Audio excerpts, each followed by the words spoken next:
Bulletin की शुरुआत इस वक्त की बड़ी खबर से करेंगे। इस वक्त की बड़ी खबर आपको दे रहे हैं। 1984 सिख मुखालिफ फसाद के मामले से जुड़ी हुई एसआईटी ने रिपोर्ट सुप्रीम कोर्ट को सौंप दी है। मुहर बंद लिफाफे में एसआईटी ने रिपोर्ट पेश की है। सीबीआई के जरिए बंद किए गए मामलों पर टीम ने रिपोर्ट सौंपी है। सीबीआई ने 198 केस को बंद कर दिया था। जस्टिस एसएन ढींगरा की सरबराही वाली एसआईटी ने अदालत में रिपोर्ट सौंप दी है। सुप्रीम कोर्ट रिपोर्ट पर 2 हफ्ते बाद गौर करेगा। तो इस वक्त की बड़ी खबर 1984 सिख मुखालिफ फसाद मामले से जुड़ी हुई।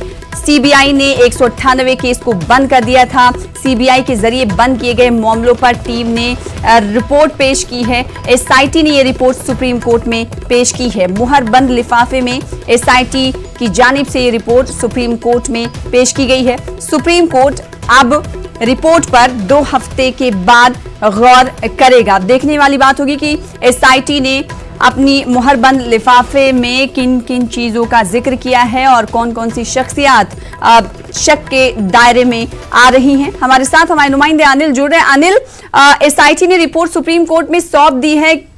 कई ऐसे नाम होंगे जो शक के दायरे में और जिन पे गाज गिर सकती है। निश्चित तौर पर हमने देखा था कि जब 200 से अधिक ऐसे मामले थे जिससे 186 ऐसे केसेस थे जिससे इसे बंद कर दिया गया था 1984 सिख दंगा मामला को लेकर के। उस पर एसएन ढींगरा ने किस नेतृत्व में एक एसआईटी की कमेटी बनी थी और उस कमेटी ने आज सीलबंद लिफाफे में अपनी रिपोर्ट सुप्रीम कोर्ट को सौंप दी है। सुप्रीम कोर्ट ने कहा है कि इस रिपोर्ट पर 2 हफ्ते बाद विचार करेगा, यानी उस रिपोर्ट में क्या कुछ सिफारिशें की गई है, वो पॉइंट किस तरह से उठाए गए हैं, किन पॉइंटों को पॉइंट आउट ज्यादा किया गया, हाईलाइट किया गया है, उस पर सुप्रीम कोर्ट विचार करेगा। सुप्रीम कोर्ट यह भी देखेगा कि जो ये सीलबंद लिफाफा है वो पिटिशनर को दिया जाए या किस तरह से दिया जाए या नहीं दिया जाए। इन तमाम चीजों को लेकर के सुप्रीम कोर्ट अभी आने वाले समय में विचार करेगा जब 2 हफ्ते बीत जाएगा। लेकिन यह जरूर है कि एक आस जगी है खासकर उन पीड़ितों के लिए जो इस दंगा में उनके जो अपने लोग हैं, अपने परिजन हैं, वो हताहत हुए थे। जी, तो सीबीआई के जरिए बंद किए गए मामले पर टीम ने रिपोर्ट पेश की है। और अनिल, जाहिर सी बात है पीड़ितों को राहत मिलेगी। अब देखना ये होगा कि एसआईटी ने किन शख्सियात को लेकर इस लिफाफे में जिक्र किया है। ऐसे में जिन शख्सियात को लेकर शुबा जाहिर किया गया होगा, इस मुहरबंद लिफाफे में उनका नाम लिखा होगा, उन तमाम लोगों के लिए आने वाले जो दिन है वो काफी मुश्किलात भरे हुए हो सकते हैं। निश्चित तौर पर जितने भी जो भी आरोपी इसमें आते हैं, जिनके भी नाम एसआईटी में निकल कर आता है, उनके लिए राह और बहुत ज्यादा मुश्किल पैदा करने वाला होगा।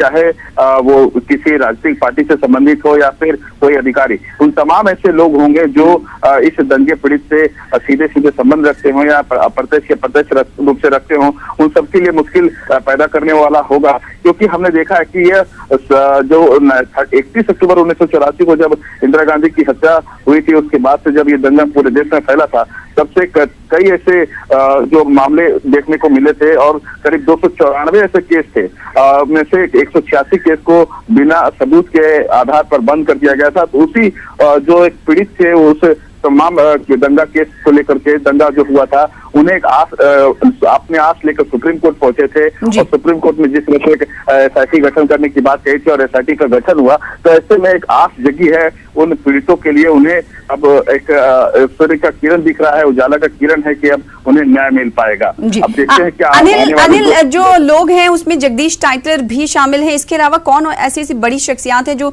सियासत से जुड़ी हुई हैं? कौन से ऐसे नाम हैं जिनके लिए आने वाले दिन जो है मुश्किलात से भरे हुए हो सकते हैं? जी, हमने देखा कि अभी चाहे वो जगदीश टाइटलर हो या सज्जन कुमार, जैसा कि हम जानते हैं सज्जन कुमार ने भी अभी हमने कई तरह के फैसले देखे हैं और उनकी सुनवाई भी हुई थी और फैसले भी हुए थे। अब जगदीश टाइटलर है, हालांकि वो अभी बाहर है, तो अब किस तरह से अभी यह देखना होगा कि नाम खास करके जो एसआईटी की रिपोर्ट है, हालांकि अभी सीलबंद लिफाफे में है, जब सीलबंद लिफाफा सुप्रीम कोर्ट अपने देखेगा, विचार करेगा कि उसमें किन किन तरह के लोगों के नाम है। अभी फिलहाल नहीं कहा जा सकता कि नाम किसके सिफारिश किए गए हैं और या किसकी मुसीबतें बढ़ने वाली है। ये ऑल डिपेंड कि किस तरह से वो एसआईटी ने वो तैयार किया है अपनी रिपोर्ट, और इस रिपोर्ट में किन किन लोगों को आरोपी बनाया है। जी बेहद शुक्रिया अनिल हमारे साथ जुड़ने के लिए और इस खबर पर मजीद अपडेट फराहम करने के लिए। तो मुहरबंद लिफाफे को एसआईटी ने सौंप दिया है सुप्रीम कोर्ट के हवाले। अब 2 हफ्ते के बाद सुप्रीम कोर्ट इस मुहरबंद लिफाफे पर गौर करेगा। फिलहाल आगे बढ़ेंगे। हैदराबाद में खातून की आबरूरेजी व कत्ल केस में पुलिस ने 2 मुश्तबा अफराद से पूछताछ शुरू कर दी है। पुलिस लॉरी ड्राइवर और क्लीनर से पूछताछ कर रही है। जाए हादसे से तमाम नमूने यकजा कर लिए गए। वहीं इस मामले में कौमी खवातीन कमीशन ने आज खुद नोटिस लिया है। आपको बता दें कि हैदराबाद के नवाही इलाके रंगारेड्डी में खातून वेटनरी डॉक्टर को नजर आतिश कर दिया गया था। लाश हैदराबाद में शादनगर के एक इलाके में पाई गई। लाश की शनाख्त 27 साला प्रियंका रेड्डी के तौर पर की गई है। इब्तदाई रिपोर्ट के मुताबिक महलूका को जिनसी हरासानी का शिकार बनाया गया।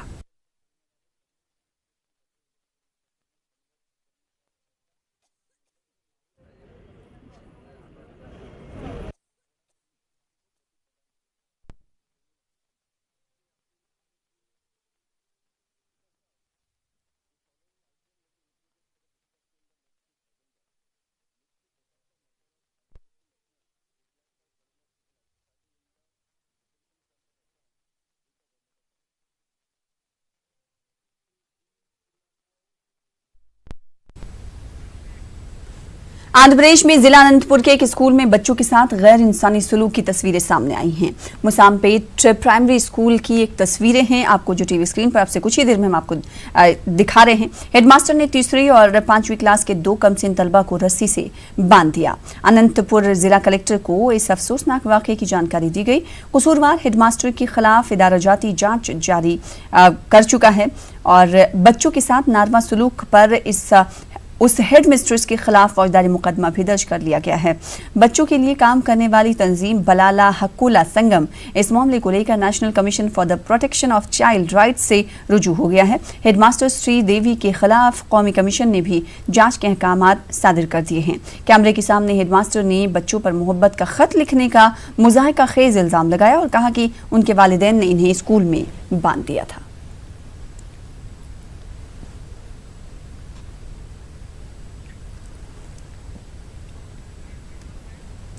झारखंड में एक एलएलबी की तालिबा को बंदूक की नोक पर अगवा किया गया और इसकी इज्तिमाई इस्मत रेजी की गई। इस मामले में झारखंड पुलिस ने सभी मुलजमीन को गिरफ्तार कर लिया है। गिरफ्तार होने वालों में सुनील मुंडा, कुलदीप औराव, सुनील औराव, संदीप तिर्की, अजय मुंडा, राजन औराव, नवीन औराव, बसंत कश्यप और रवि आवराव, रोहित औराव और ऋषि आवराव शामिल हैं।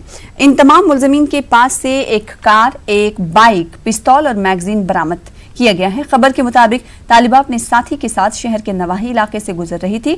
इन तमाम मुलजमीन ने बंदूक की नोक पर लड़की का अगवा किया और पास के ईंट भट्टे में इसकी इज्तिमाई इस्मत रेजी की। बाद में तालिबा ने रांची की कांके पुलिस स्टेशन में मामला दर्ज कराया, जिसके बाद कांके पुलिस हरकत में आई और सभी मुलजमीन गिरफ्तार कर लिए गए। बिंदुओं पर प्रॉपर इन्वेस्टिगेशन करेंगे और हम लोग इंश्योर कराएंगे कि इस केस में सभी लोगों की कन्विक्शन है। बिल्कुल हम लोग कोशिश करेंगे इसको स्पीडी ट्रायल में भेजने की। उत्तर प्रदेश में बीजेपी लीडरों की गुंडागर्दी की तस्वीर अक्सर बेशतर देखने को मिलती रहती हैं। नया मामला गाजियाबाद के मुरादनगर टोल प्लाजा का है, जिसका वीडियो वायरल हो रहा है। गाजियाबाद के मुरादनगर टोल प्लाजा पर बीजेपी लीडरों ने गुंडागर्दी करते हुए टोल देने से इनकार कर दिया और वो बैरियर को तोड़कर गाड़ियों को निकाल कर ले गए। टोल प्लाजा के मुलाजमीन के एतराज करने पर उनके साथ मारपीट भी की गई। तस्वीरों में आप देख सकते हैं क्या है पूरा मामला।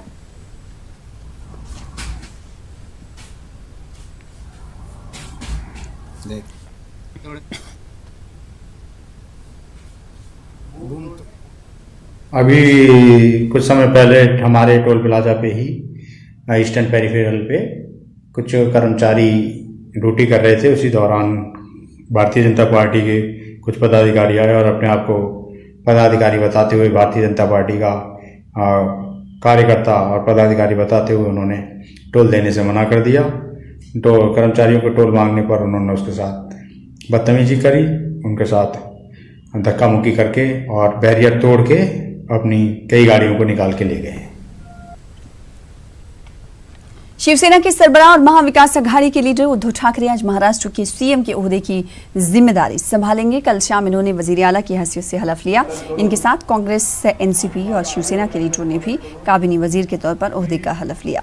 उद्धव ठाकरे की हलफ लेने के फौरन बाद सरकारी गेस्ट हाउस में काबीना की पहली मीटिंग मुनक्किद हुई, जिसमें किसानों के लिए 2 दिन में ठोस ऐलान की बात कही गई। मीटिंग में रायगढ़ किले की तजदीदकारी के लिए 20 करोड़ रुपए का फंड मंजूर किया गया।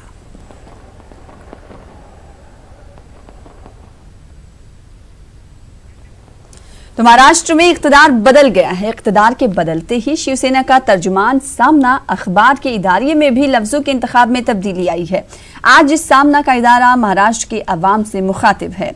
इदारे में लिखा गया है कि देखते क्या हो, तुम भी खुशी में शामिल हो जाओ, जिस दिन का इंतजार था वो दिन आ गया है। सामना ने लिखा कि अब महाराष्ट्र दिगर रियासतों के लिए मिसाल बन गया है कि महाराष्ट्र में किस तरह इत्तेहादी पार्टियों के जरिए इख्तिदार को पलट दिया गया। अवाम को इस बात का यकीन दिलाया गया कि महाराष्ट्र में उद्धव की हुकूमत सच्चाई और इंसाफ व दिगर लाहक मसाइल को सुलझाते हुए अपनी मियाद पूरी करेगी। सामना ने गुज़िश्ता हुकूमत पर इल्जाम आयद करते हुए कहा कि फडणवीस हुकूमत रियासत पर 5 लाख करोड़ का कर्ज लाद कर चली गई और मरकजी हुकूमत फडणवीस को ईमानदार वजीर आला कहती रही। शिवसेना तर्जुमान संजय राउत का कहना है कि महाराष्ट्र के बाद अब गोवा में भी बनेगा शिवसेना का फ्रंट। इनका कहना है कि बहुत जल्द गोवा में भी एक नया चमत्कार देखने को मिलेगा।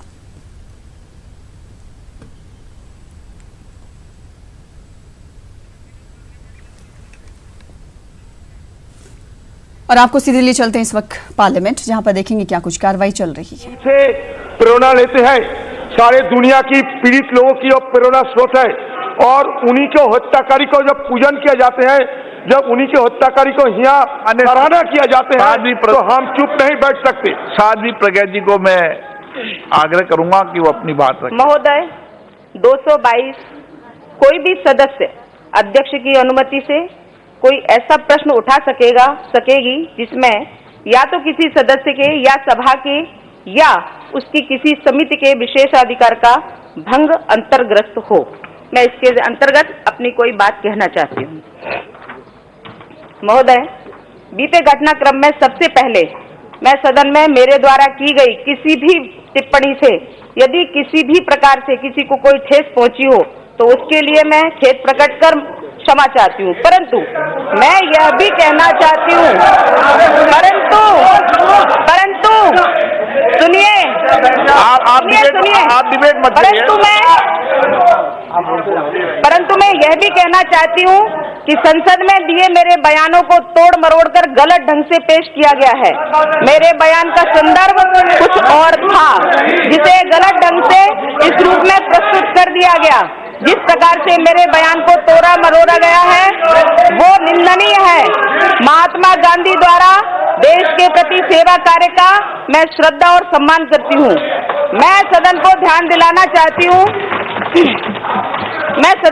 दिलाना चाहूंगी कि इसी सदन के एक माननीय सदस्य द्वारा मुझे सार्वजनिक तौर पर आतंकवादी कहा गया। मेरे साथ तत्कालीन सरकार द्वारा रचे गए षड्यंत्रों के बावजूद अदालत में मेरे खिलाफ कोई आरोप सिद्ध नहीं हुआ है। बिना दोषी सिद्ध हुए मुझे आतंकवादी कहना कानून के खिलाफ है। कोई आरोप सिद्ध हुए मुझे आतंकवादी बताना एक महिला के नाते, एक सन्यासी के नाते, एक सांसद के नाते मेरे सम्मान पर हमला करके मुझे अपमानित करने का प्रयास किया गया है। एक महिला होते हुए तत्कालीन सरकार द्वारा षड्यंत्र रचकर शारीरिक मानसिक रूप से माननीय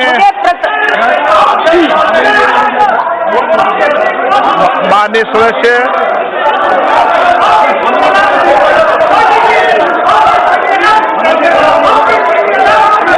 माननीय अध्यक्ष, माननीय सदस्य मुझे द्वारा दिनांक 29 नवंबर 2009 को की विशेष तारीख के मामले संबंधित का प्राथमिक विचाराधीन है। आप सुने,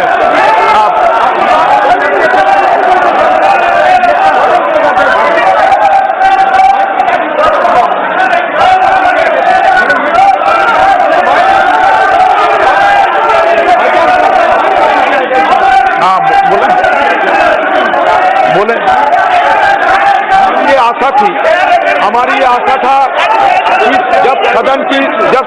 गरिमा की सवाल है तब जरूर कुछ ऐसा आपके मेंबर बिठाओ जब बोलोगे ना, आपके मेंबर को बिठाओ, आप बिठाओ पहले, आप मेंबर को बिठाओ ना, पहले मेंबर को बिठाओ, उनको सदन को ऑर्डर में आने दो फिर बोलो, ऐसे थोड़ी लगता है। आप हमारे से प्लीज बैठ जाइए, प्लीज बैठ जाइए, सदन को ऑर्डर में आने दीजिए। मैं स्पष्ट रूप से माफी, इस पर चर्चा नहीं करना चाहिए सर, हमें बोलना है, जो मर्जी बोलने को नहीं होगा सर, आप जो मर्जी बोलने का नहीं होगा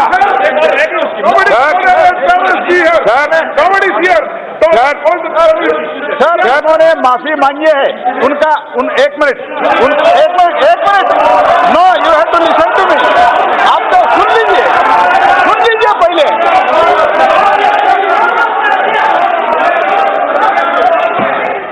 माफी मांगना चाहिए सर, ये हाउस को गुमराह कर रहे हैं, मांगी है।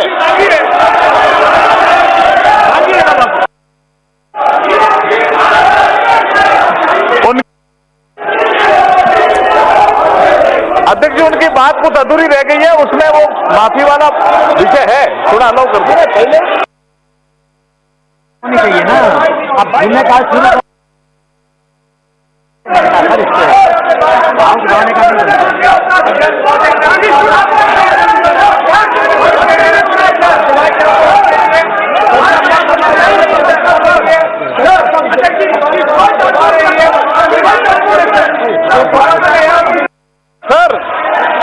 सर फर्स्ट सेंटेंस में ही उन्होंने माफी मांगी है। माफी मांगने के बाद ये व्यवहार ठीक नहीं है और उन्होंने स्पष्ट रूप से एकदम क्लियर कट टर्म से माफी मांगी है और महात्मा गांधी जी के विचार के ऊपर, महात्मा गांधी जी के सेवा के ऊपर उन्होंने श्रद्धा है, ऐसा भी स्टेटमेंट माननीय सदस्य ने दे चुकी है। इसीलिए मेरा निवेदन है, ये बहाना नहीं बनना चाहिए। ये इनको नेता जो आज इस सदन के मेंबर है, उन्होंने हमारे सदस्य बिना without any proof, without any court के अदालत के फैसले के बिना इनको आतंकवादी कहा गया है, उसके बारे में भी इन लोगों को सोचना चाहिए। और उन्होंने स्पष्ट रूप से, अभी जो हाल ही में मेंबर है साध्वी जी, स्पष्ट रूप से माफी मांगी है। महात्मा गांधी जी के ऊपर जो भारतीय जनता पार्टी के विचार है, श्रद्धा है, वो श्रद्धा को उन्होंने रिपीट किया है। इसीलिए इसको अननेसेसरली इन्होंने पॉलिटिकल मुद्दा बनाने का कोशिश कर रहा है, ये ठीक नहीं है, मैं स्पष्ट रूप से कहना चाहता हूं।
सीधे तौर पर तस्वीरें आप देख रहे हैं और हंगामा राई देख रहे हैं, पार्लियामेंट से सीधे तौर पर देख रहे हैं। और ये हंगामा राई पार्लियामेंट में साध्वी प्रज्ञा सिंह ठाकुर की तरफ से माफी के बाद शुरू हुई। यही उम्मीदें की जा रही थी कि आज प्रज्ञा सिंह ठाकुर अपने गुज़िश्ता दिनों गोडसे को लेकर, महात्मा गांधी को लेकर जो रिमार्क्स किए थे, तबसरा किया था, उस पर माफी मांगेंगी। और आज उन्होंने कहा कि मेरे बयान से अगर किसी को ठेस पहुंची है तो मैं माफी मांगती हूं। साथ ही साथ उन्होंने कहा कि मेरे बयान को तोड़ मरोड़ कर पेश किया गया है।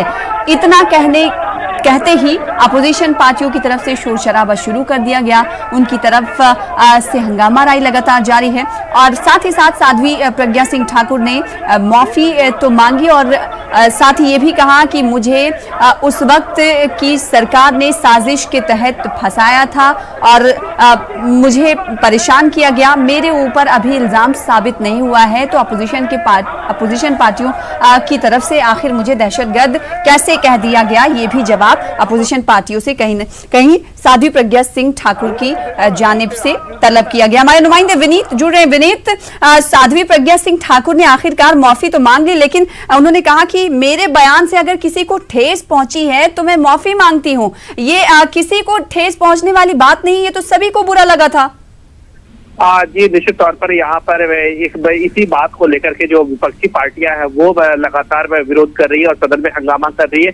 उनका साफ तौर पर कहना है कि वे इस बात को लेकर के पूरी जो माफी होनी चाहिए वो पूरी तरह से होनी चाहिए। हाँ। लेकिन जैसा कि साध्वी प्रज्ञा ठाकुर ने कहा और उसके बाद जो लोकसभा में जो केंद्रीय मंत्री हैं प्रहलाद जोशी जो संसदीय कार्य मंत्री है, उनका साफ तौर पर कहना था कि जब साध्वी प्रज्ञा ने माफी मांग ली और साथ ही साथ उन्होंने जब बयान दे दिया है राष्ट्रपिता महात्मा गांधी के प्रति उन्होंने सम्मान में दिखाया है, तो ऐसे में मामले को खत्म कर लेना चाहिए। लेकिन जो अपोजिशन पार्टियां हैं वो साफ तौर पर मांग रही है कि जो माफी भी मांगनी चाहिए। जिस तरह से वे साध्वी प्रज्ञा सिंह ठाकुर यह बता रही है कि उनके बयान को तोड़ मड़ोड़ करके पेश किया गया, तो इसी तरह कहीं ना कहीं अपोजिशन पार्टियों के मन में यह बात है कि जिस तरह से वो माफी मांग रही है वो भी कहीं ना कहीं तोड़ मड़ोड़ करके ही मांग रही है और इसी कारण वो सदन में हंगामा कर रही है। लेकिन सत्ताधारी पक्ष का यह कहना है कि जो साध्वी प्रज्ञा सिंह ठाकुर है उन्होंने अपने बयान पर खेद जता चुकी है, वो माफी मांग चुकी है और इसके साथ ही साथ वो यह भी कह चुकी है कि उनका जो है वो राष्ट्रपिता महात्मा गांधी के प्रति सम्मान है, मन में सम्मान है। साथ ही साथ जो उन्होंने देश के लिए किया है वो भी